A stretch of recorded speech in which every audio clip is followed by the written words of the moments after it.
Sir Gawain and Lady Ragnell. Geoffrey Chaucer. One day King Arthur was hunting in the forest with his men when he saw a deer. "Hold still, everyone," said the king. "I'll stalk this deer myself." And he took his bow and arrows and crept deep into the forest, where he killed the deer with one shot. As the animal fell, a figure stepped from the shadows. "How lucky for me that we meet in this way," boomed the voice of a tall and fearsome knight. "King Arthur, you have done me wrong for many years. Now I can put a stop to it." King Arthur recognized the knight as King Gromer.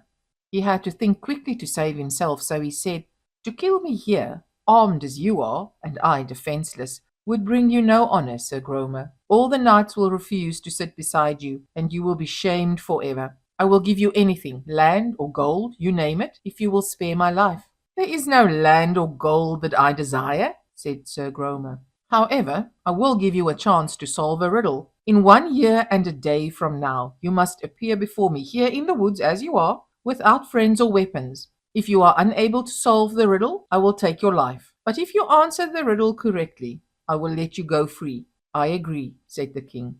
"What is the riddle?" "You must tell me what it is that women desire most, above all else in the world." "I promise," said King Arthur. "As I am the true king, I will return in 1 year and a day and bring you the answer that you seek." And so Sir Gromer left. The king blew his hunting bugle, and his companions found him in the forest with a deer at his feet. Later, King Arthur told the story of what had happened to only one person, his nephew, Sir Gawain. "Be of good cheer," said Sir Gawain. "Let us saddle up our horses and ride through the country. Wherever we go, we will ask men and women for the correct answer until we find it."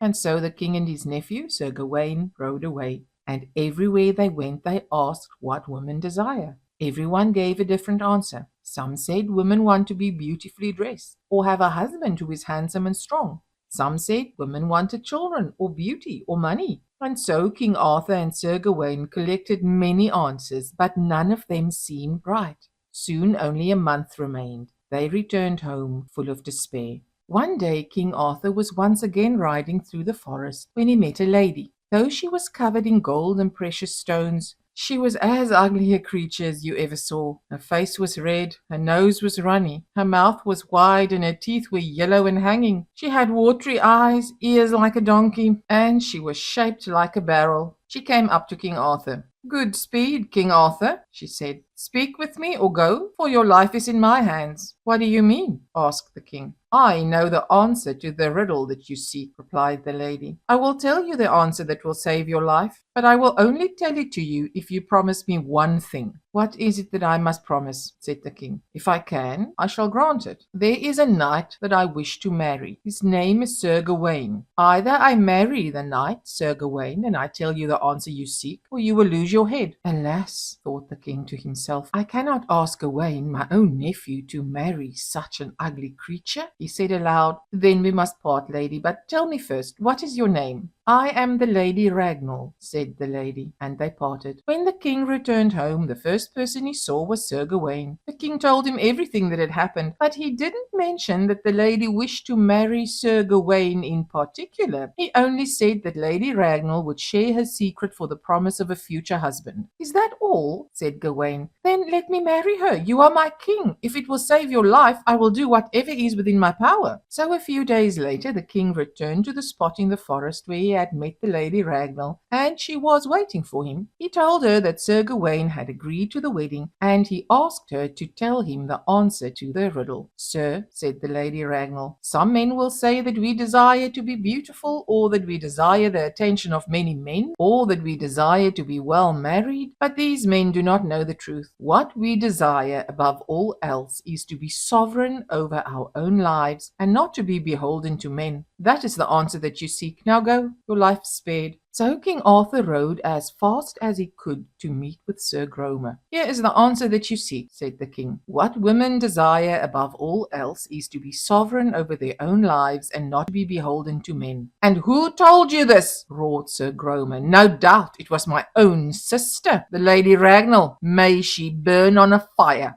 Yet you have given the right answer, so I must release you. So go, So King Arthur sped off on his horse to bring the Lady Ragnell back to the castle for the wedding. King Arthur decided that Lady Ragnell and Sir Gawain should marry quietly. He didn't want a big public wedding with such an ugly bride, but the Lady Ragnell refused. "No, my king," she insisted. "I want a big wedding feast with many guests." And so Sir Gawain and the Lady Ragnell married with many guests to share the occasion, but seldom has there been a wedding with so few songs and so little celebration. At the wedding feast, Lady Ragnell watched Sir Gawain carefully. Was he disgusted by her? Would he ignore her and refuse to look at her? But strangely, the knight behaved as if he loved and cherished his new bride. Later, when they were alone together, Lady Ragnell asked Sir Gawain for a kiss. "If I was beautiful, you would do this," she insisted. Sir Gawain did not hesitate, but as he took the Lady Ragnell in his arms, he gasped.